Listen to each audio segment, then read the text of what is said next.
Welcome to Climate Academia, an independent education initiative that aims to better explain the idea of interconnection and the importance of global collaboration for climate change. Today, we have our special guest with us today, straight away from Japan, Mr. Katsuhisa Takesue. Hello. Hello. Yeah. We will talk about Madagascar. Vanilla is one of our favorite flavors. It's in everything from ice cream, yogurt, perfumes to coffee. Madagascar is the world's leading exporter of the spice, accounting for half of global production. Vanilla bean farming in Madagascar has much potential to bring economic benefits to those who grow it.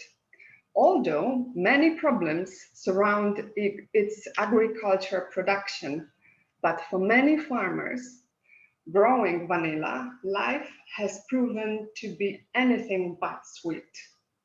I have a question for you. Could you share your personal story based on your work experience with Malagasy vanilla bean farmers?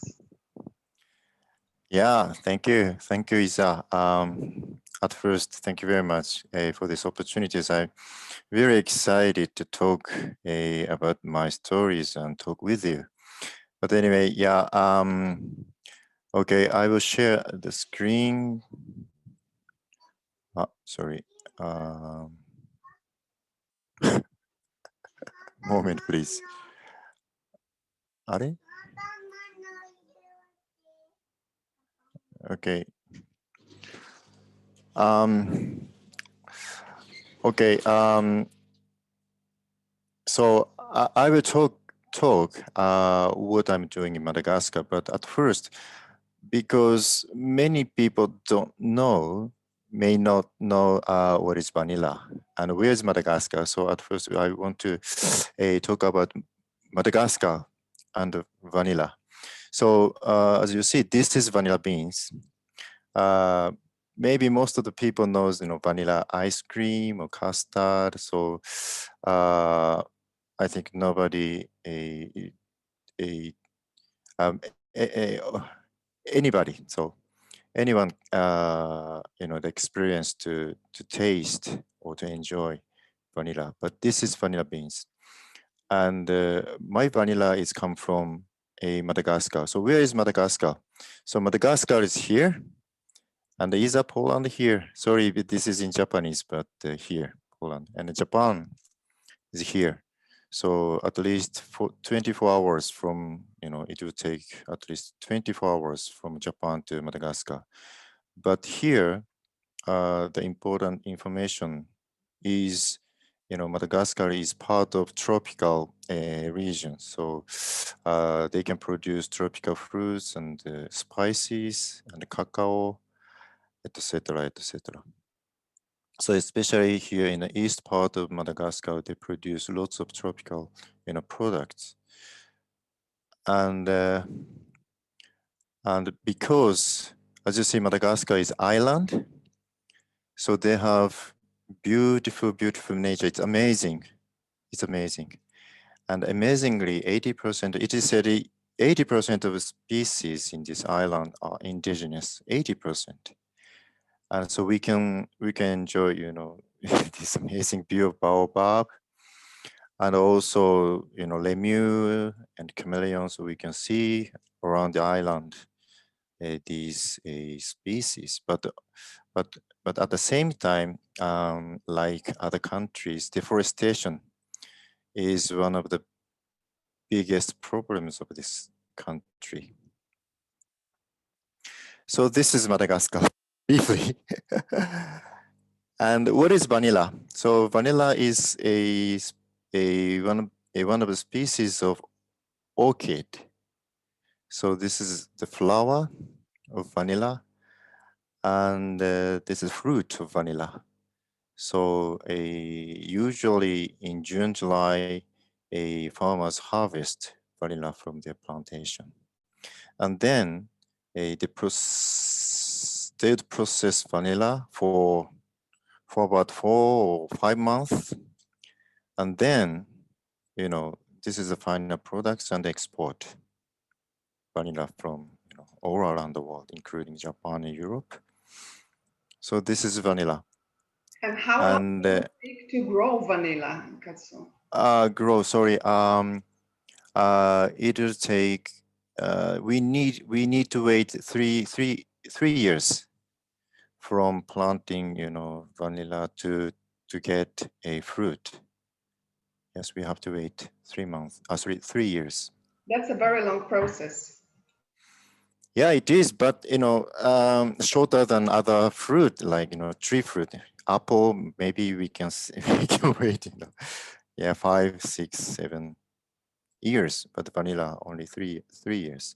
But not like, you know, banana or other, you know, fruit and vegetables. So, yeah, so 3 years. So we have to wait 3 years. But anyway, vanilla industry in Madagascar, we have there are some problems as introduced at the beginning of the session. So the one of the biggest problems now in Madagascar, the vanilla industry, is thief. So big part of green vanilla, this green vanilla, is stolen. Mm. So this is the biggest problem, and also it is reported that there are many collectors who buy vanilla from producers but pay for little money, so the producer cannot enjoy their profit from vanilla. Yeah, this big problem or problems. I suppose that there is a, you know, market where these stolen vanilla, problem vanilla, are, you know, traded in Madagascar. So who I I make a business with them, business with is this cooperative. So this cooperative is founded with support by French NGO in 2007, and it has processing place and plant and export license. So, and they have about 500 producers as a member. So basically, they buy not only vanilla but other spices from producers, and they process the and export. So they can export.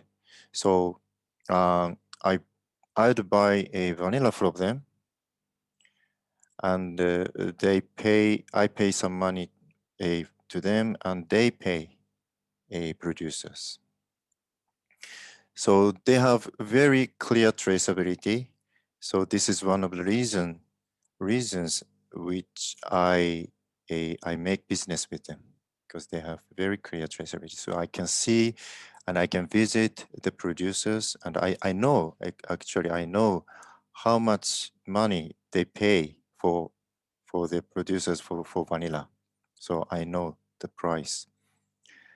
So, and they promote agroforestry, and I will explain later what is agroforestry is, and acquires organic and fair trade certification.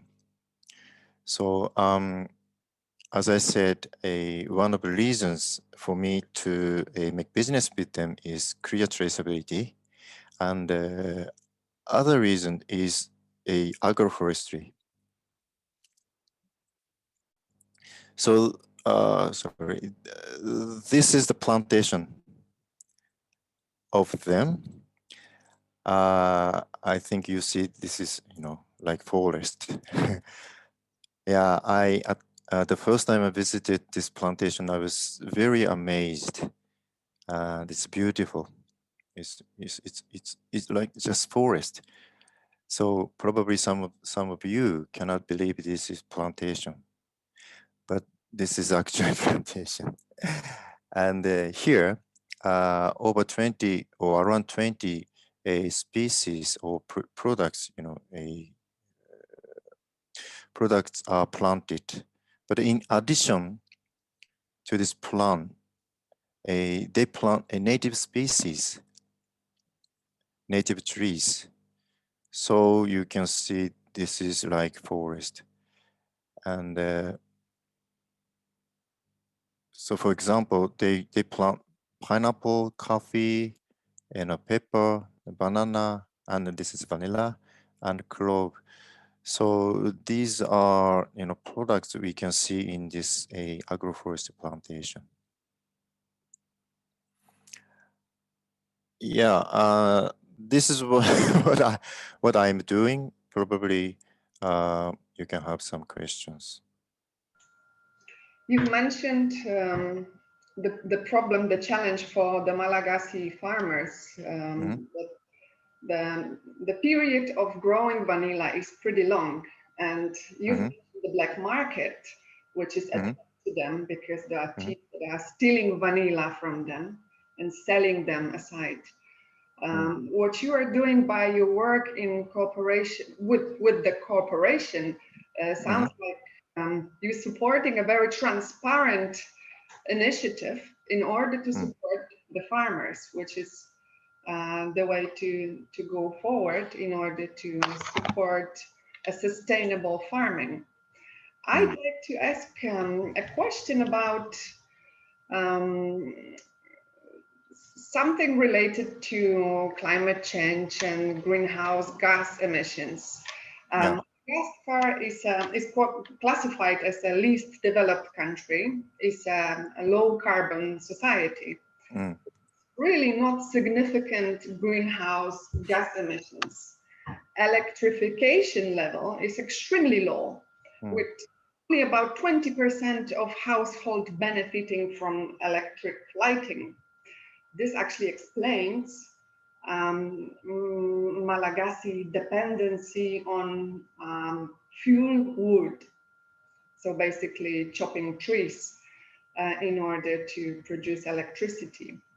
You've mentioned deforestation, which is a threat to Madagascar unique biodiversity because you know 44% of Madagascar's nature forest have disappeared in the past 60 years.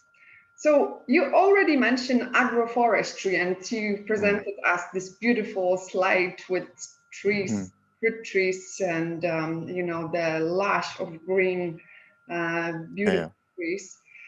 I have a question for you. Is agroforestry like to reduce deforestation in Madagascar? Where are the key insights from that transformation? Because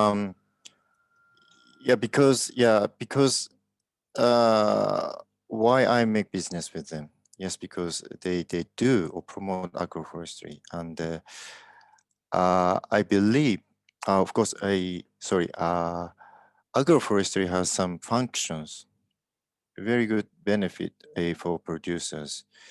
Some of them contribute to environment, as mentioned, and agroforestry, as you see, this is like forest, and they have rich ecosystem of biodiversity.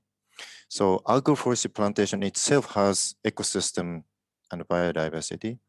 So it means promote agroforestry itself is kind of forestation. So in Madagascar, we can see the huge area of a degraded area in Madagascar. So these areas, to transform these areas to a agroforestry itself is contribute to the not deforestation but forestation. And also sometimes agroforestry locates or used as a buffer zone between a protected area and farm area. So because the deforestation or degradation of protected areas, so the biggest reasons of them is people coming into the protected area and cut trees. But if there's agroforestry between them, so it is much more difficult for people to go into a protected area. And also, agroforestry itself has, people can get money from agroforestry. So they want to keep agroforestry better. So these reasons, the protected area can be protected by having agroforestry by buffer zone. So these two reasons, I believe that agroforestry can contribute to a deforestation issue in Madagascar and other countries. May I ask, do you think agroforestry has a value to local people, or maybe higher value than a regular forest? Yes, because this is utilization of forest. So of course, a normal forest has benefit, but it is difficult to see. But in agroforestry, they can sell the products from agroforestry. So it is much easier to see the benefit of the forest, or not it's forest, but plantation, but yeah. And well. Yeah.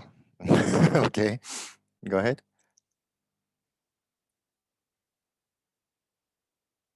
Okay. So what I wanted to say is there is not only a environmental benefit that agroforestry has, but also the social effect or benefit they have. So, for example, as I mentioned, agroforestry, in agroforestry, a producer produce lots of products. So it means they can harvest whole around the year. So they can have some income, not big, but some income whole around the year. So one of the problems of the farmers, so if a monoculture, so they can get some money in summer, but after that they cannot. So they have to wait the next summer to get money. But in agroforestry, they can get some money whole around the year. So it make their life stable. And also because the agroforestry has enough ecosystem, a big rich ecosystem, they don't have to use chemicals, fertilizers and a pesticide. So they don't have to pay for these materials, and they don't have to buy protection. Yeah, so they can save these money for them, and also this forest and native trees can protect crops from strong wind and rain or cyclone. So they cannot invest this kind of facility. So there are many benefits agroforestry has. Yes.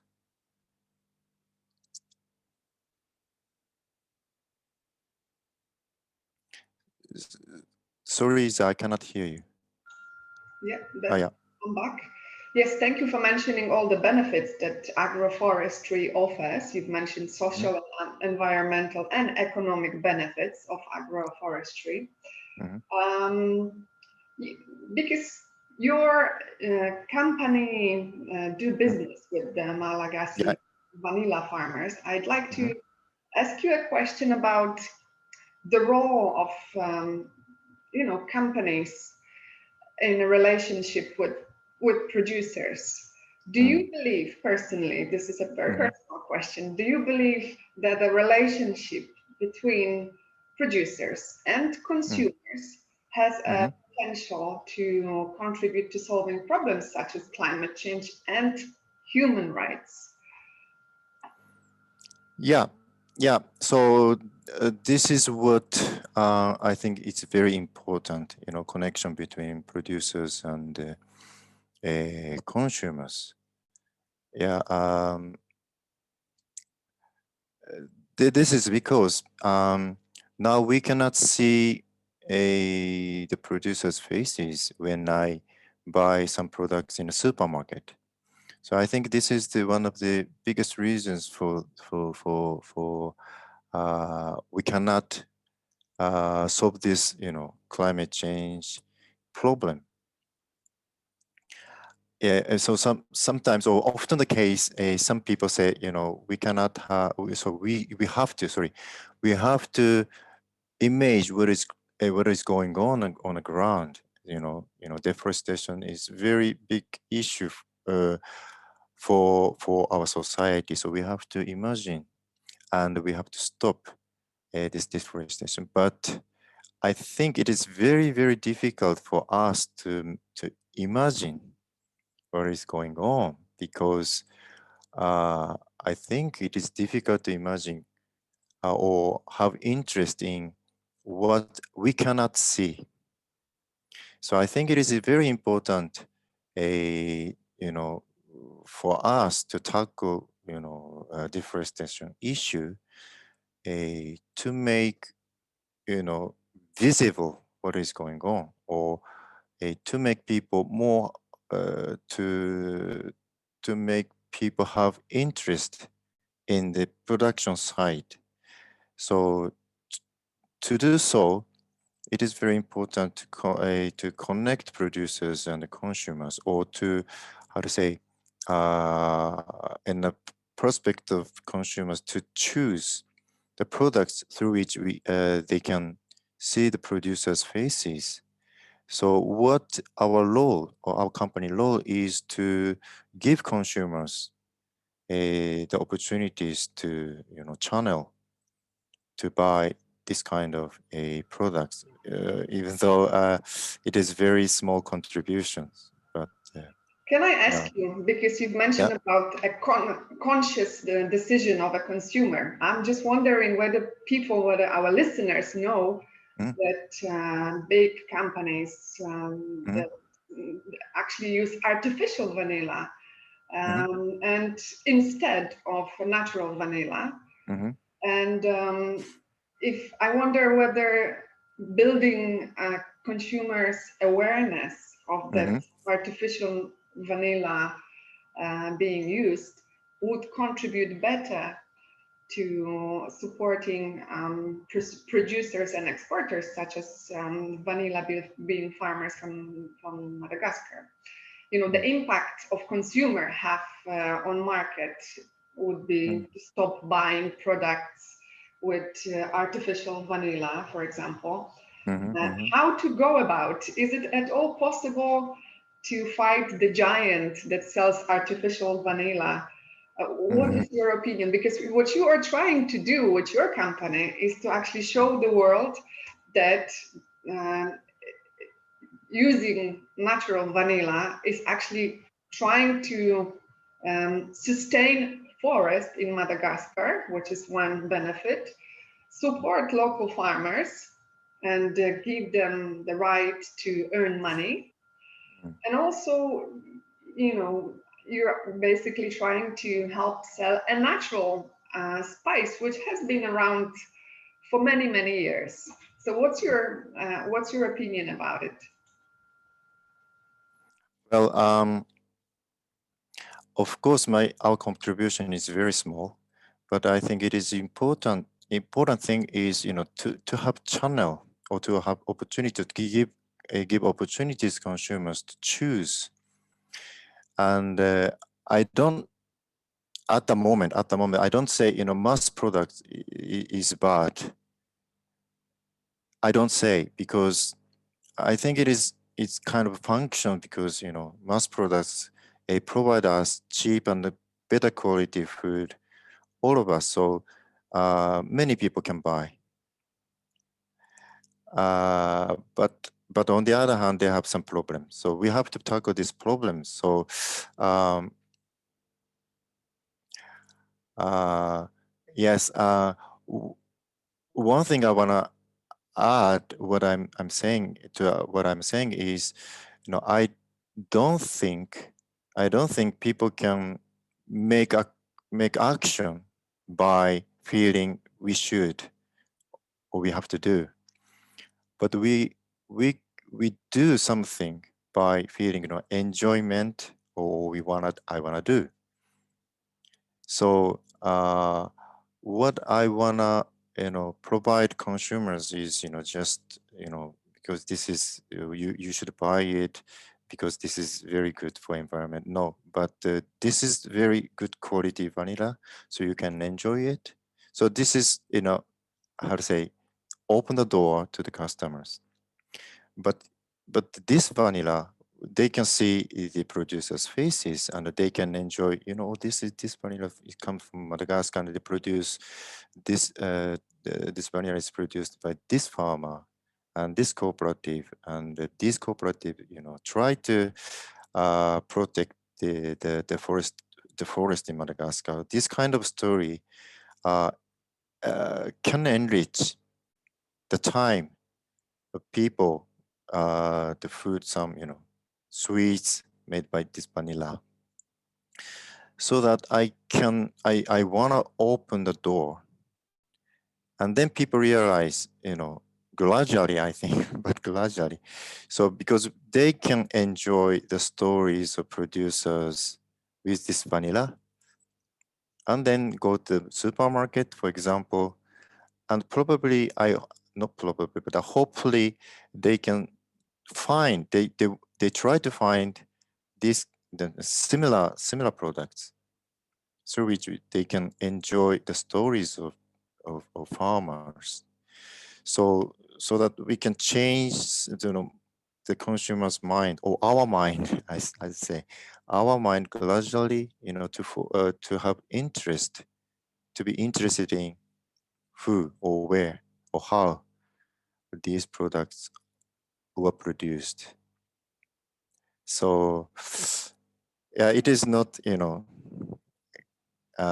will not happen quickly, but I believe it is very important, and it is very, how to say, effective step towards a better society.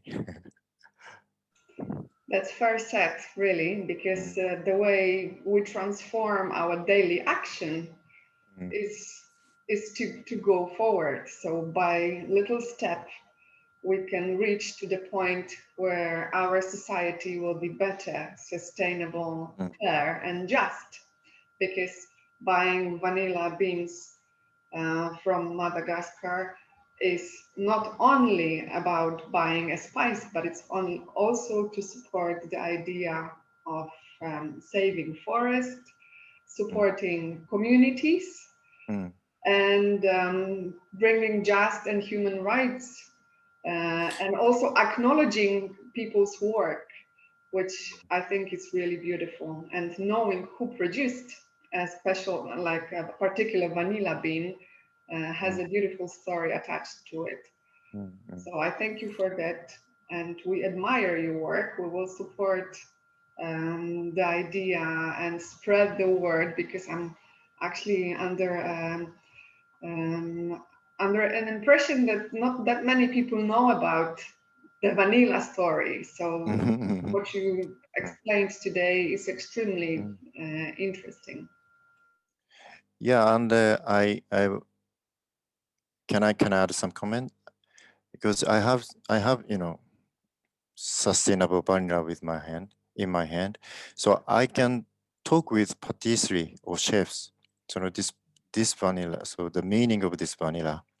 So not all of them, interested in this kind of stories, but some of them, yeah, really interested in.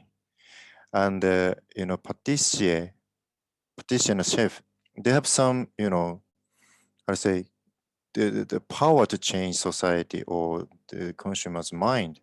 So I am just a person, but they have many fans and consumers.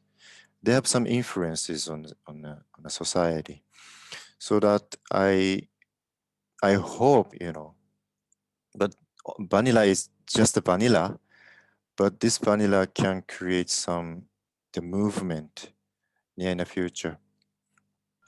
I think it's a beautiful symbol. It's a sweet symbolism of making a change.